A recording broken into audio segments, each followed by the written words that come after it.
కర్ణాటకలో నాయకత్వంలో మార్పు జరగవచ్చనే రాజకీయ ఊహాగానాలకు చెక్ పడింది. సీఎం సిద్ధరామయ్య తన స్థానంలో కొత్త వ్యక్తి వస్తాడనే పుకార్లను తోసిపుచ్చారు. ఉప ముఖ్యమంత్రి డీకే శివకుమార్ కు విధేయులైన ఎమ్మెల్యేలు కాంగ్రెస్ హైకమాండ్ ను అధికార మార్పు కోసం లాబియింగ్ చేస్తున్నారనే పరిస్థితుల మధ్య సీఎంగా తానే కొనసాగుతానని సిద్ధరామయ్య స్పష్టం చేశారు. మరో 2.5 ఏళ్లు ముఖ్యమంత్రిగా తానే ఉంటారని తెలిపారు. మరోవైపు విభిన్న ఊహాగానాలకు తెరదించేలా డీకే శివకుమార్ స్టేట్మెంట్ ఇచ్చారు.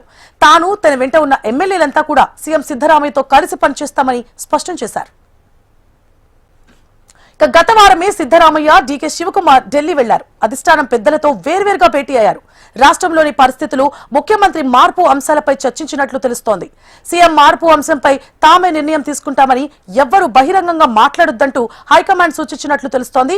ఈ భేటీ తర్వాత డీకే సిద్ధు సైలెంట్ గా ఉన్న తరుణంలో డీకే వర్గం నేతలు ఢిల్లీలో లాబింగ్ మొదలుపెట్టడం చర్చనీయాంశంగా మారింది. 2.5 ఏళ్లు పూర్తి కావడంతో ముఖ్యమంత్రి మార్పుపై కాంగ్రెస్ అధిష్టానం నిర్ణయం తీసుకుంటుందా లేక సిద్ధరామయ్యనే సీఎంగా కొనసాగిస్తుందా అనేది ఉత్కంఠగా మారింది.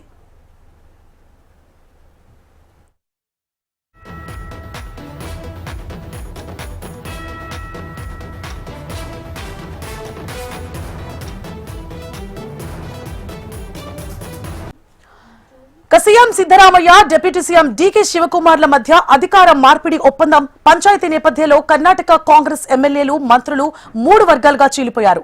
అధిష్టానం సిద్ధరామయ్య వర్గం, డీకే వర్గాలుగా కర్ణాటక కాంగ్రెస్ చీలిపోయింది. ఎవరికి వారు అధికార పీఠం కోసం రాజకీయ పావులు కదుపుతున్నారు. అయితే వారేళ్లు తానే ముఖ్యమంత్రిగా కొనసాగుతారని సిద్ధరామయ్య ధీమా వ్యక్తం చేస్తున్నారు. కేబినెట్ విస్తరణ కోసం అనుమతించాలని సిద్ధరామయ్య కాంగ్రెస్ హైకమాండ్ కోరారు. దీనిపై రాష్ట్రానికి చెందిన ఏఐసీసీ అధ్యక్షుడు మల్లికార్జున ఖర్గే నుంచి ఎలాంటి స్పందన లభించలేదు. ఇక కేబినెట్ విస్తరణ జరిగితే తన పదవికి ఢోకా ఉండదని సిద్ధరామయ్య భావిస్తున్నారు. ప్రస్తుతం 136 మంది ఎమ్మెల్యేలో అత్యధికులు తనకు మద్దతుగా ఉన్నారని సిద్ధరామయ్య నమ్ముతున్నారు. ఇక పీసీసీ చీఫ్ గా ఉన్న డీకే మాత్రం ఎమ్మెల్యేల అభిప్రాయం మేరకు అధికార మార్పిడి జరిగి తీరాల్సిందేనని పట్టుబడుతున్నారు.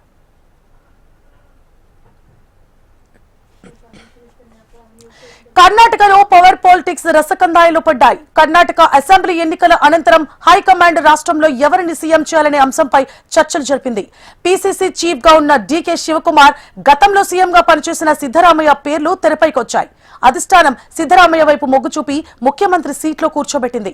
పలు కీలక శాఖలతో డిప్యూటీ సీఎం డీకే శివకుమార్ వర్గం ప్రమాణ స్వీకారం చేసింది. ఆ కాలంలో ఇద్దరి మధ్య అధిష్టానం రాజీ కుదుర్చుందనే వార్తలు బయటకొచ్చాయి.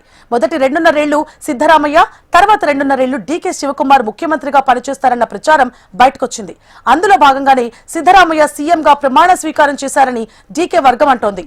అయితే ఇప్పుడు సమయం ముగిసినా సీఎం సీటు డీకే శివకుమార్ కు ఇవ్వకపోవడంపై ఆయన వర్గం గుర్రుగా ఉంది.